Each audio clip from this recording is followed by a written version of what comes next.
오늘 본문 말씀 가지고 귀하게 여기라 하는 제목으로 함께 은혜를 나누겠습니다. 지난주까지는 좋은 일꾼에 대한 모습들을 좀 살펴보았는데요. 좋은 일꾼들은 교회 안에서 어떻게 서로 인간관계를 맺는가에 대한 말씀이라고 볼 수 있어요. 먼저 우리 1절하고 2절 말씀 같이 봉독할게요. 늙은이를 꾸짖지 말고 권하되 아버지에게 하듯 하며 늙은 여자에게는 어머니에게 하듯 하며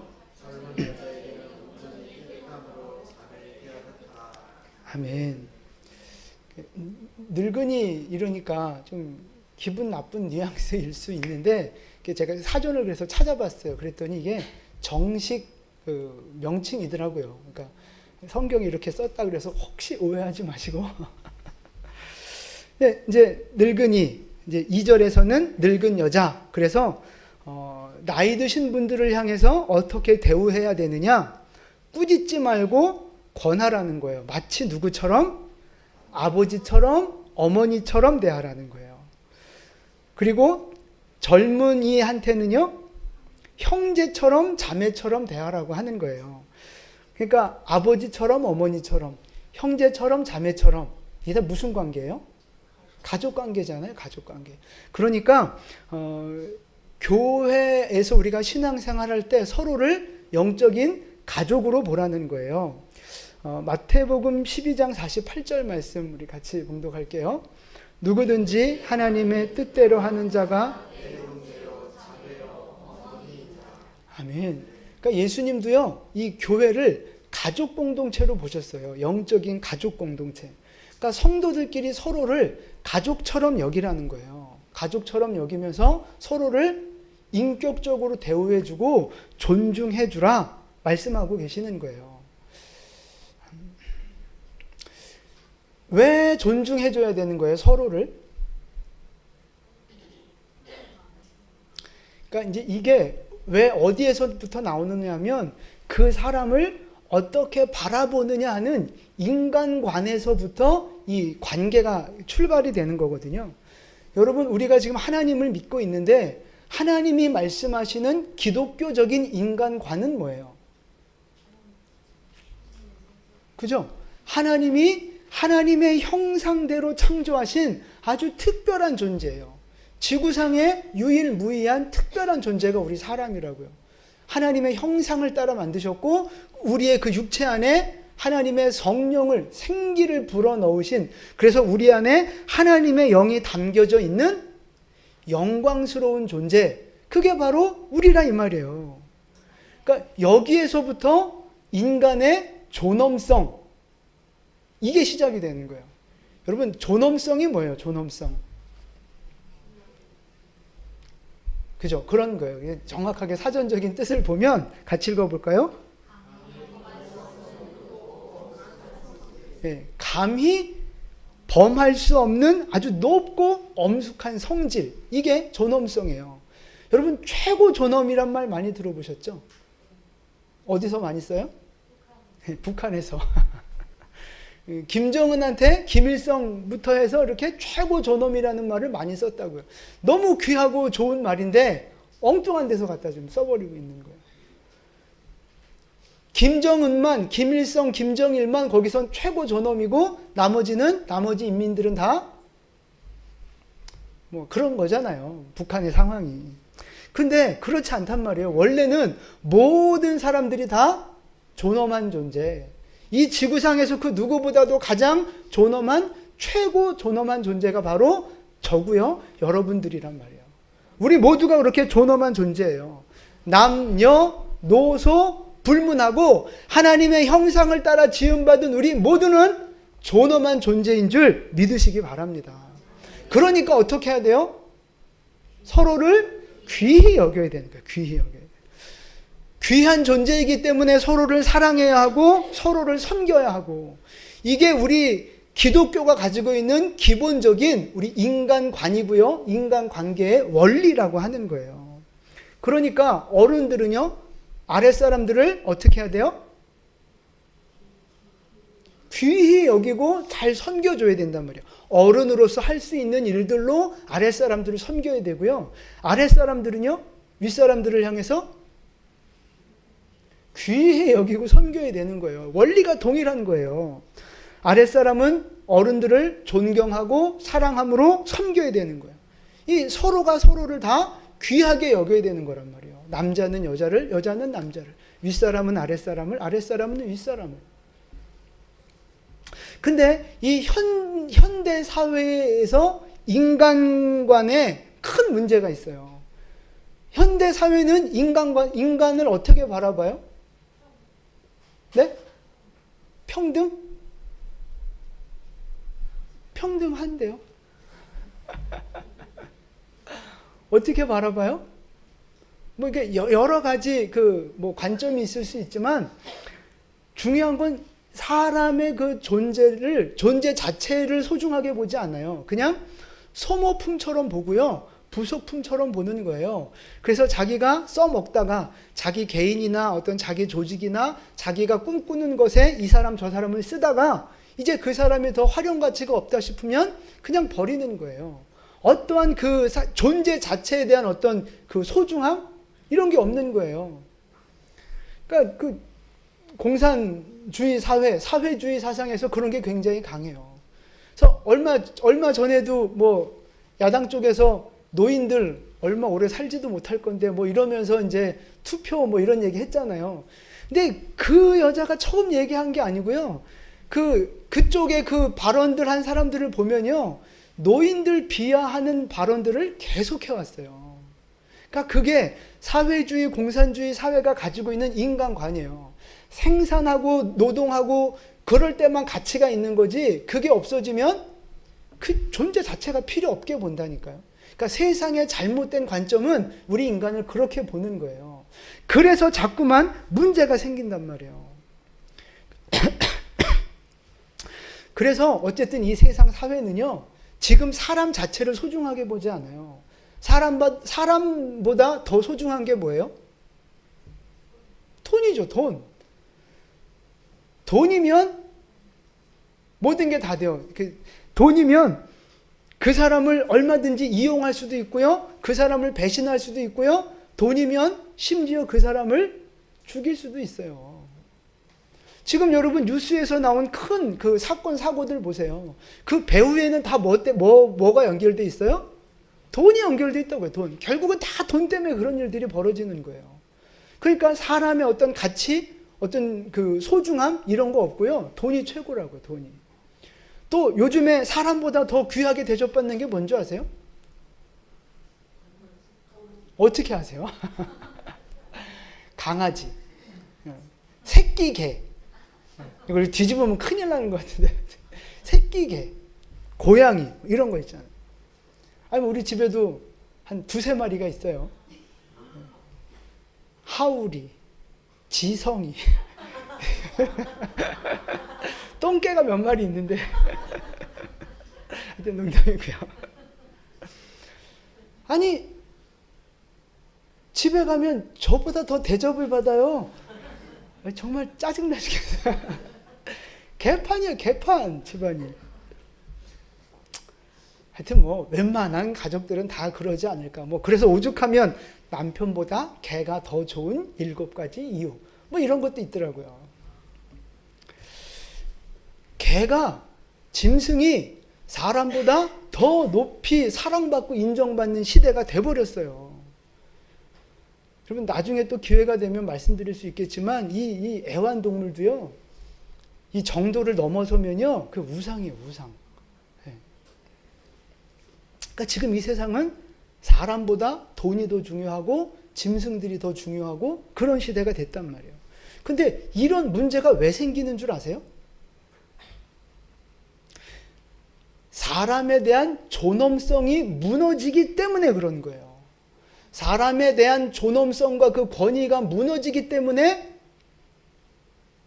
문제가 생기는 건데 그러면 존엄성과 이 권위는 왜 무너지는 거예요? 하나님을 떠나기 때문에 생기는 거라고요. 말씀드렸잖아요. 우리 인간의 존엄성은 어디에서부터 비롯되는 거예요? 하나님이 우리를 창조하셨다는 하나님 신앙에서부터 이 존엄성이 시작이 되는 거예요. 그런데 하나님에 대한 믿음을 버리고 하나님의 권위를 인정하지 않고 불순종하니까 자연히 인간에 대한 존엄성과 권위까지도 망가지는 거예요. 그러니까 하나님에 대한 믿음이 약해질수록 하나님이 주신 권위 대신 다른 권위가 그 자리를 대신하게 되는 거예요. 그게 바로 우상들이라고요. 우상. 돈이 우상이고요. 성공이 우상이고요. 그 짐승들이 우상이고요. 잡신들이 우상이고요. 그렇게 되는 거예요. 하나님이 있어야 할 자리, 하나님이 주신 권위가 있어야 할 자리에, 사랑이 있어야 할 그 자리에 다른 것들이 다 그것들을 대신하고 있다 이 말이에요. 그래서 인간이 그렇게 돈보다도 못한, 동물보다도 못한 존재로 지금 전락해가는 그런 시대를 살아가고 있는 거예요. 그 결과는 뭐예요? 그 인생이 더 행복해집니까? 돈 쫓아가면 행복해져요? 사람보다, 남편보다, 가족보다 개를 더 오냐 하면서 살면 그 인생이 결국 그 개 때문에 행복해질 것 같으세요? 천만의 말씀이요. 천만의 말씀. 여러분, 우리 인간에게는 기본적인 그 본성이 있거든요. 그런데 그 본성을 거스르면요, 불행해지는 거예요. 하나님이 우리에게 주신 본성이라고 하는 것 중에 하나가 뭐냐면 이 권위에 대한 거거든요. 권위, 질서. 근데 이것들이 무너지면요, 결국 그 인생은 아무리 그 다른 것들로 채워도 만족하지 못하는 인생이 되는 거예요. 그래서 돈 많고 뭐 세상에 남부러울 것 없어 보이는 사람들이 뭐 정신과 약을 먹고 아니면 뭐 자살을 하고 뭐 이러는 이유가 뭐겠어요? 하나님이 주신 그 본성들이 있는데 그것들을 채우지 않고 엉뚱한 것으로 갖다 채우니까 결국 인생 허무주의 뭐 이런 데 빠지면서 문제가 생기는 거라고요. 그 인생들이. 그래서 진짜 행복한 인생 살고 싶고요. 정말 가치 있는 인생을 살고 싶으면요, 근본적으로 뭐가 회복돼야 돼요? 하나님에 대한 믿음, 하나님에 대한 권위, 이게 회복이 되어져야 나머지 질서들이 회복되어지면서 진짜 복된 인생이 되는 거예요.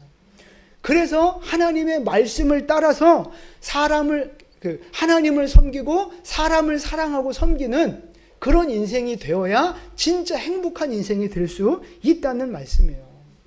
자, 그러면 이제 하나님 사랑은 일단 오늘 이렇게 전제로 깔고, 그 다음 사람과의 관계를 풀어야 하고 사람을 사랑하고 섬겨야 하는데, 그래야 우리의 삶 가운데 어떤 행복과 만족이 누릴 수 있는 거거든요.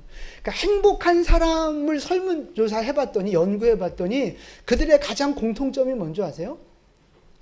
관계입니다. 관계. 사람과 좋은 관계를 많이 맺고 있을수록 그 사람은 행복하다고 느끼며 인생을 사는 거예요. 그러니까 거꾸로 인간관계가 불편한 사람일수록, 정말 마음 터놓고 가까이 이렇게 지내는 사람이 없을수록 불행한 인생을 사는 거예요. 아무리 돈이 많고 아무리 좋은 집에 살아도 인간관계가 망가지면 불행한 인생을 사는 거라고. 우울증에 걸리고. 그러니까 하나님이 우리를 그렇게 만드셨어요. 사람끼리 서로 사랑하게, 관계 맺으며 살게 만드셨는데 그것들이 깨지니까 결국은 인생이 불행하다 이렇게 느껴지는 거라고요. 그래서 우리가 회복해야 할, 사랑하고 섬겨야 할 대상 첫 번째가 누구예요? 아니, 사람과의 관계 속에서 첫 번째가 누굴까요? 오늘 1절에 있는 늙은이에요. 늙은이. 어른들이라고요. 그러니까 어른들과의 관계, 이게 먼저 우리 안에 회복이 되어져야 되는 거예요. 어른을 존중하고 어른을 섬기는 거. 아니, 왜 애들을 먼저 사랑하고 애들한테 잘해줘야 되는 게 먼저 아니에요? 왜 어른들이 먼저 나와요? 애들은 원래 특별히 노력하지 않아도 사랑스러워요. 그렇잖아요. 애들이 더 어릴수록 우리의 보호 본능과 사랑 본능이 그냥 나와서 애들은 보호하고 싶고 이뻐해주고 싶고 누가 말려도 그냥 막 사랑이 쏟아 부어지는 게 애들이란 말이에요.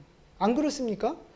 저렇게 어중간히 큰 애들 말고, 저런 애들은 이제 보면 짜증이 날 수 있지만 어릴수록 사랑 본능이 그냥 쏟아져 나온다니까요. 이제 보세요. 이제 우리 기쁨이 나오면 보세요. 이제 막 뭐 외모가 어떻고 상관없이 그냥 무조건 사랑스러운 거예요. 이제 기쁨이 나오면 이제 막 서로들 싸울걸요. 내가 먼저 더 안아보겠다고 이제 이러면서. 그러니까 애들에 대한 사랑은 저절로 돼요. 저절로. 그래서 오늘 성경에서 첫 번째로 우리에게 강조하는 것이 늙은이에 대한, 어른들에 대한 공경, 이걸 말씀하시는 거예요. 자, 그래서 우리가 어른들을 대할 때 어떻게 대해야 하느냐?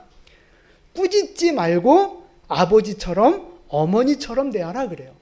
여기서 꾸짖지 말라고 하는 건 결국 어떤 의미냐면요, 존경하는 마음을 잃어버리지 말라는 거예요.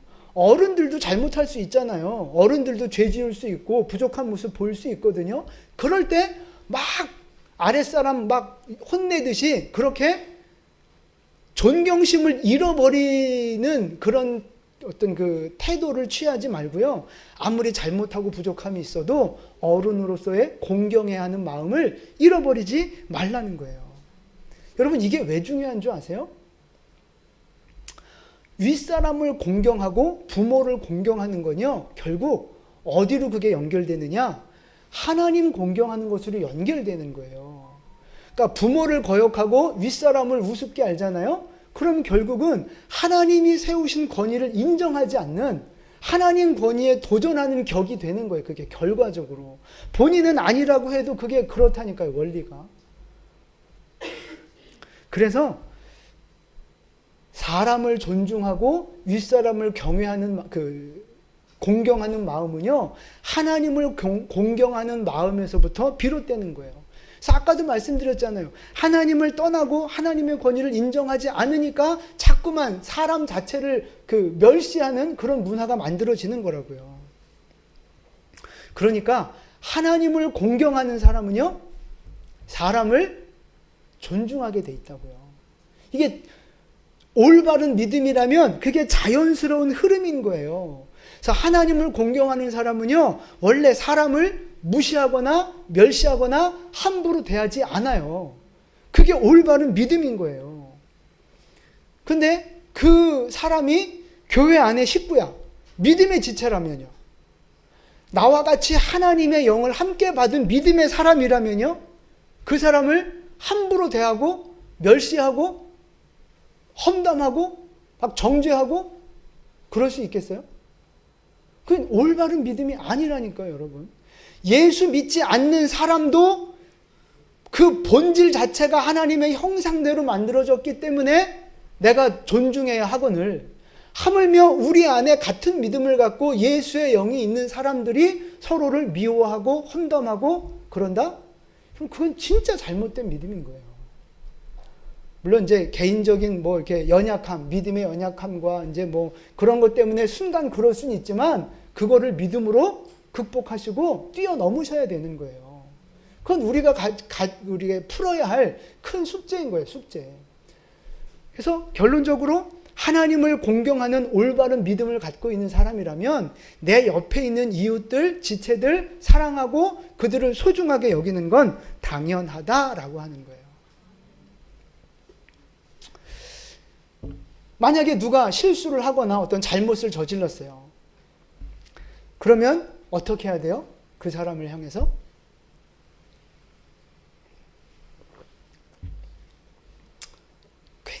괜찮아.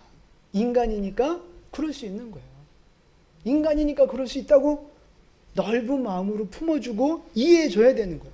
용서해주는 믿음의 태도가 우리에게 있어야 되는 거예요. 여러분, 스데반 집사 생각해 보세요. 자기한테 돌을 던지는 사람들을 향해서 뭐라고 기도해요? 주님, 이 죄를 저들에게 돌리지 마시옵소서. 예수님은 자기를 십자가에 못 박고 조롱하는 사람들을 향해서 뭐라고 기도해요? 아버지, 저들을 사하여 주옵소서. 자기들이 하는 일을 알지 못합니다. 그러니까 자기에게 돌을 던지고 자기를 십자가에 못 박고 조롱하는 사람들을 향해서 진짜 믿음의 사람들은 이렇게 반응하는 거예요. 하나님 용서해 주세요. 뭘 몰라서 그래요. 쟤네도 죄인이라서 그런 거예요. 그들을 품고 용서하는 마음으로 반응한다고요. 그게 진짜 올바른 믿음을 가진 사람의 태도인 거예요. 반대로 내가 미워하는 인간 있잖아요. 꼴보기 싫은 인간 있잖아요. 그런 사람한테는 우리가 어떻게 대해야 되는 거예요?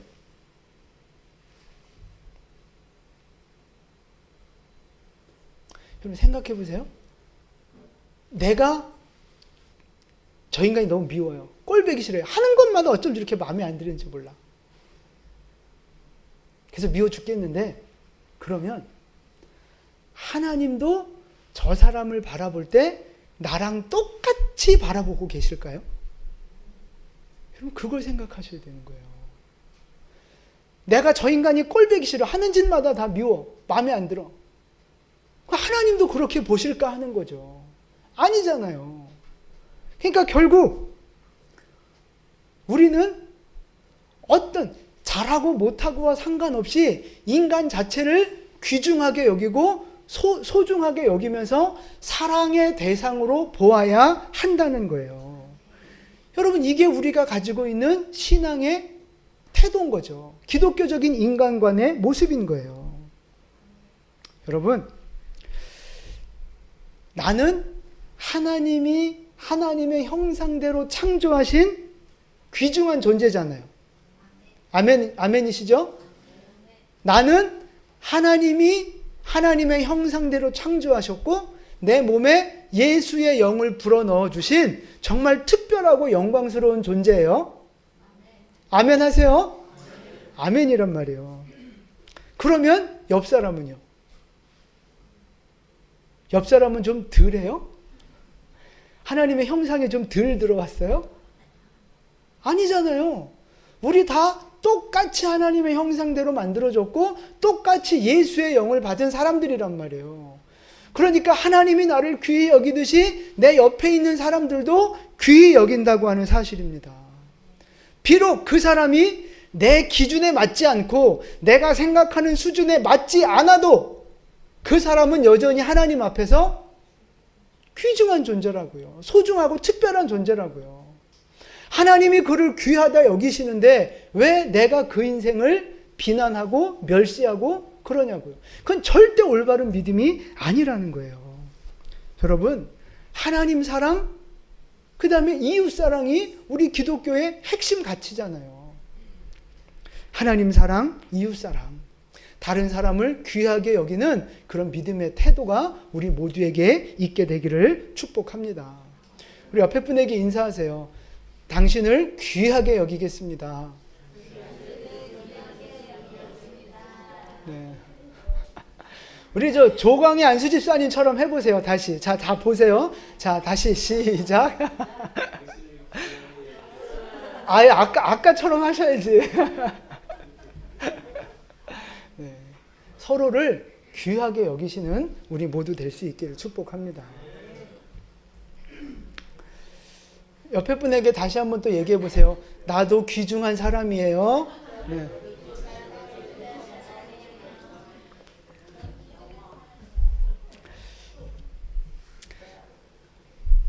자, 이제 그 다음 말씀인데 이렇게 귀중한 사람이 어려움에 빠졌어요. 문제가 생겼어요. 그럼 그런 사람들을 어떻게 해야 돼요? 도와야 되죠. 섬겨야 되죠. 그게 이제 구제에 관련된 부분인데 오늘 3절 말씀 보세요. 우리 3절을 같이 봉독합니다. 참 과부인 과부를 존대하라. 아멘.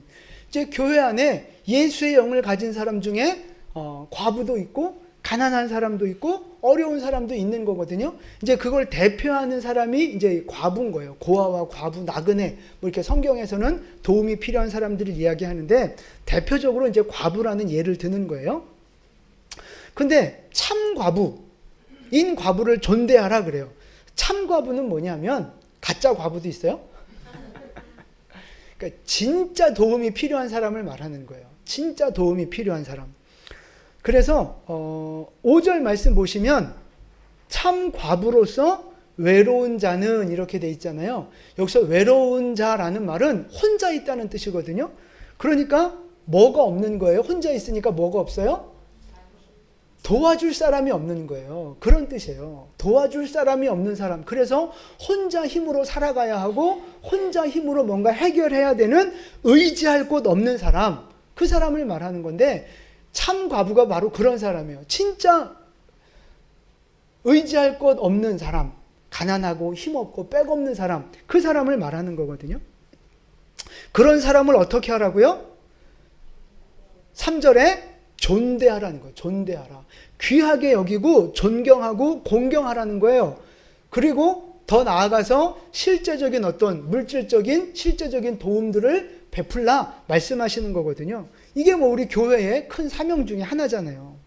그러니까 가난하고 힘없고 늙은 사람들 멸시하면 안 돼요. 세상은 가난하고 힘없고 빽 없으면 딱 멸시하기 좋거든요. 당연한 거거든요. 그런데 우리 기독교적인 인간관을 갖고 있는 사람들은요, 아무리 그들의 형편이 그렇다 해도 그들을 무시하거나 멸시하면 안 되는 거예요. 존중히 여기고 그들을 도와야 한다는 거죠.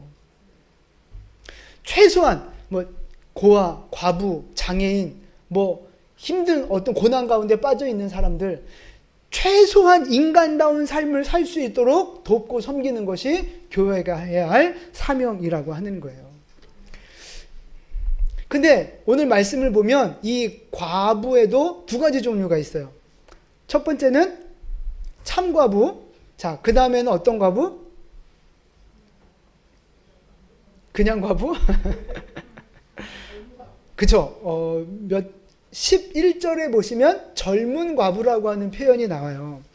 자, 그러면 우리 5절, 6절 같이 읽어볼게요. 5절, 6절입니다.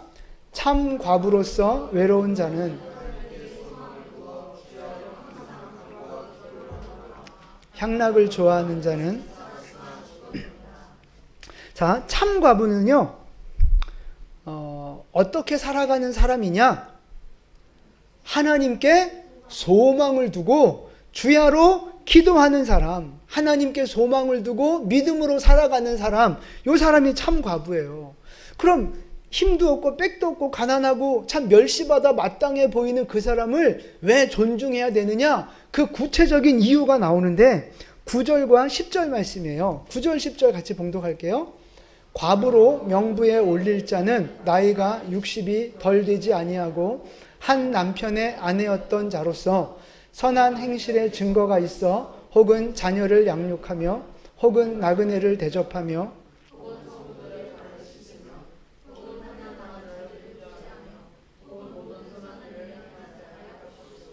아멘. 보세요. 아까 말씀드렸지만 과부는요, 정말 가난한 사람, 힘없고 빽 없는 사람을 말하는 거예요. 의지할 곳 없는 사람. 그런데 이 정말 힘든 환경에 살아가면서 참 과부는 보니까 어떻게 살아요? 하나님께 소망을 두고 기도하며 살아가고요. 또 10절에는 뭐예요? 선한 행실을 보여주며 살아가는 거예요. 이웃에게 선을 행하고 덕을 끼치면서 자기도 힘든데 또 환난당한 사람들을 도와주며 섬기며 살아가는 그런 선하고 덕스러운 모습으로 지금 살아가고 있단 말이에요. 그러니까 그 참 과부를 어떻게 하라고요? 존대하라고요. 존경해주고 그런 사람을 도와주라는 거예요. 근데 반대로 향락을 좋아하는 과부는요, 어떤 사람이에요? 6절에 살았으나 죽은 사람. 몸은 살아있지만 영적으로는 죽어있는 사람. 그러니까 이런 사람들은 어떻게 살아가느냐 봤더니 11절부터 보세요. 11절부터 13절 같이 봉독합니다. 젊은 과부는 올리지 말지니 이는 정욕으로 그리스도를 배반할 때 시집 가고자 함이니 처음 믿음을 저버렸으므로 정죄를 받느니라. 또 그들은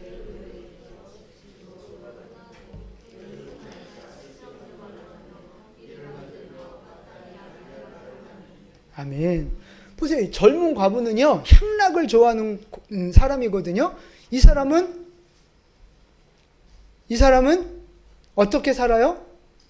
그리스도를 배반하고 믿음을 버리는 사람. 그러니까 하나님과의 관계가 이제 끊어지는 사람이고요. 또 어떻게 살아요? 게으르게 산단 말이에요. 게으르게. 그러면서 집집마다 돌아다니면서 쓸데없는 말을 하고 문제를 만드는 사람. 게을른데 집집마다 돌아다니면서 수다 떠는 건 엄청 부지런한 거죠. 그러니까 선한 일에는 게으르고 악한 일에는 부지런한 사람. 이 세상 향락을 누리는 사람. 젊은 과부. 이제 그렇게 표현을 하고 있는 거죠. 그러니까 보세요. 참 과부는 어려운 형편에도 불구하고 기도하고 믿음을 지키면서 다른 사람들을 섬기고 도와주는 덕스러운 삶을 살아가는 반면, 향락을 좋아하는 젊은 과부는 믿음도 지키지 않고 게으르고 수다만 떨고 문제만 만드는 사람이라고 하는 거예요. 자, 하나님은 지금 이 두 종류의 과부 중에서 누구를 도우라는 거예요? 참 과부를 도우라는 거예요. 참 과부를 존대하라는 말씀이에요. 그러니까 이제 교회가 어떤 구제를 할 때도 이런 기준들을 갖는 게 중요하거든요. 근데 이제 저는 오늘 이 말씀을 통해서 구제의 관점을, 초점을 맞추기보다 이 말씀을 영적으로 우리에게 한번 적용을 해보면 좋겠다 하는 마음으로 말씀을 준비했어요. 자, 다시요. 과부. 어떤 사람이라 그랬어요? 의지할 곳 없는 사람. 힘없는 사람. 외로운 사람. 그래서 가난하고 힘없고 누군가의 도움이 없으면 살아갈 수 없는 사람이 과부라 그랬어요. 그럼 여러분 영적으로 우리의 모습을 보세요. 영적으로 우리의 모습을. 우리가 다 과부와 같고 고아와 같은 사람들이라는 거예요. 왜요?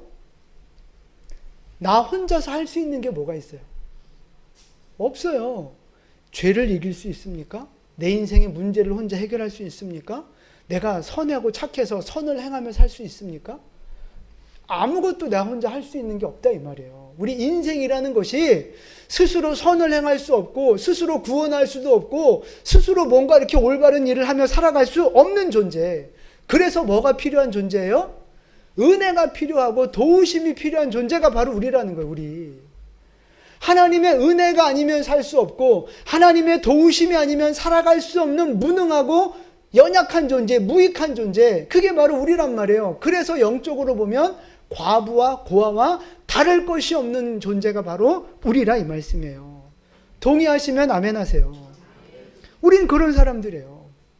근데 보세요. 하나님은 어떤 사람을 도와주라고 그러셨어요? 참과부 같은 사람이잖아요. 그러니까 가난하고 힘든 환경에서도 하나님께 대한 소망을 잃지 않고 이웃에게 덕을 끼치며 자신도 힘들지만 다른 사람을 돕고 섬기는 그런 사람을 도와주라고 말씀하셨잖아요.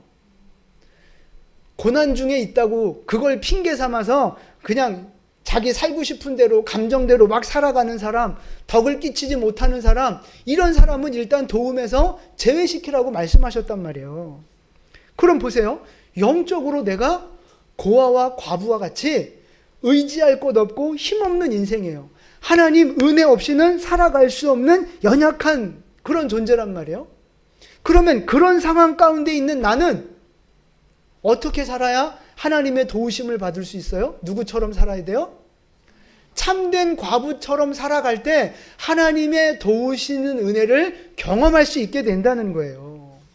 그러니까 우리가 영적으로 무능하고 무력하고 정말 보잘것없는 인생이지만 또 우리의 육신적인 삶에도 고난이 많고 어렵지만 이런 상황 가운데 있다 할지라도 하나님께 대한 소망을 잃지 말고 믿음으로 살아가라 이 말이에요. 그리고 나도 힘들지만 또 다른 어려움 가운데 있는 사람들을 도와주면서 환난 가운데 있는 지체들을 돕고 섬기면서 덕을 끼치는 선한 행실을 살아가라 이 말입니다. 그래야 하나님이 우리를 참 과부와 같이 인정해 주시고 칭찬하시면서 우리에게 은혜와 축복을 베풀어 주신다 하는 거예요. 이게 바로 축복을 받는 원리라고 하는 거예요. 원리. 힘들고 어렵다고 그냥 다 믿음 놔버리고 다 내팽개치고 그냥 자기 살고 싶은 대로 이렇게 막 살아가면 하나님 앞에 인정받을 수 없다는 이야기예요. 젊은 과부처럼 향락을 즐기는 과부처럼. 그러니까 여러분 그걸 아셔야 돼요. 하나님이 우리 인생 속에 고난을 이렇게 허락하실 때가 참 많잖아요. 우리가 광야를 살아가고 지금 고난을 많이 겪잖아요. 하나님은 이런 고난을 나한테 왜 허락해 주시는 거예요?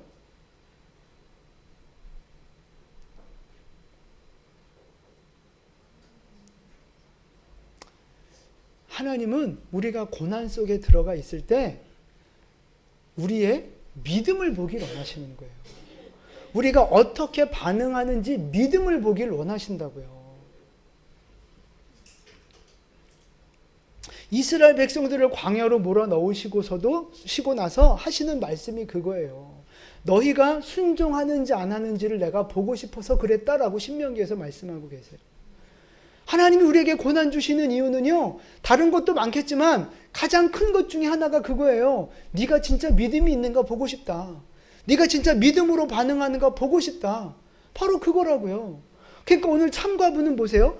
가난하고 힘들고 어려운 환경 속에서도 믿음을 보이고 있잖아요. 하나님을 향해 소망 갖고 기도하고 다른 사람들을 도와주는 믿음의 삶을 지금 보여주고 있는 거예요. 젊은 과부는 고난이라고 하는 것을 핑계 삼아서 믿음의 삶을 버린 거죠. 그러니까 고난이라는 환경 속에서 누구는 믿음을 보이며 반응하고 누구는 믿음 없는 모습으로 반응하고, 근데 결국 그 반응이 뭐를 결정해요? 축복과 은혜를 결정하는 거라고요. 힘들고 어려운 환경 속에서도 믿음을 보이면서 거룩하게 덕을 끼치며 살아가면 하나님 앞에 인정을 받고 복을 받게 되는 거고요. 고난이라는 걸 핑계 삼아서 그냥 믿음을 놔버리고 자기 마음대로 살아가면 하나님 앞에 인정받지 못하고 결국은 은혜를 놓쳐버리는 인생이 될 수밖에 없다는 거예요. 여러분, 고아와 과부와 같은 인생을 살아가는 영적인 과부와 같은 여러분, 지금 어떤 태도로 살아가고 계시느냐 하는 거예요. 참 과부와 같이 힘든 상황에서도 하나님께 소망을 두면서 다른 사람들을 돕고 섬기면서 지금 그렇게 거룩한 삶을 살아가고 계십니까? 아니면 젊은 과부처럼 힘들다는 핑계 대면서 그냥 적당히 신앙생활하고 자기 그냥 욕심대로, 자기 그냥 기분대로 그렇게 살아가고 계십니까? 여러분, 지금 이 똑같은 고난이라고 하는 환경 속에서 어떻게 반응하고 있느냐 하는 거예요. 하나님은 오늘 우리의 믿음을 보길 원하시는 거예요. 믿음으로 반응하길 원하시는 거라고요. 여러분, 그걸 꼭 기억하세요. 하나님은 우리를 사랑하십니다. 그리고 우리를 존귀히 여기고 계시고요. 그러한 우리를 돕기를 원하시는 거예요. 여러분, 이거는 정말 변할 수 없는 진리예요. 하나님 우리를 사랑하시고 돕기를 원하세요. 근데 중요한 건 그 도움을 받을 수 있는지 못 받는지는 누가 결정해요? 내가 결정하는 거라니까요. 내 믿음이 결정하는 거라니까요. 하나님이 이스라엘 백성들을 향해서 하신 말씀이 그거예요. 내가 너희 앞에 생명의 길, 저주의 길, 복과 저주를 내가 너희 앞에 놓았다. 네가 선택하라 말씀하시는 거예요. 내가 참 과부처럼 하나님 앞에 그 은혜 받을 짓을 하고 복을 받을 짓을 하면 믿음으로 반응하면 그 복을 받는 거고요. 고난이라는 핑계를 삼아서 내가 그 믿음을 버리면 결국 축복을 놓쳐버리는 인생이 되는 거라고요. 자, 로마서 말씀 9장 15절이에요. 같이 봉독하겠습니다.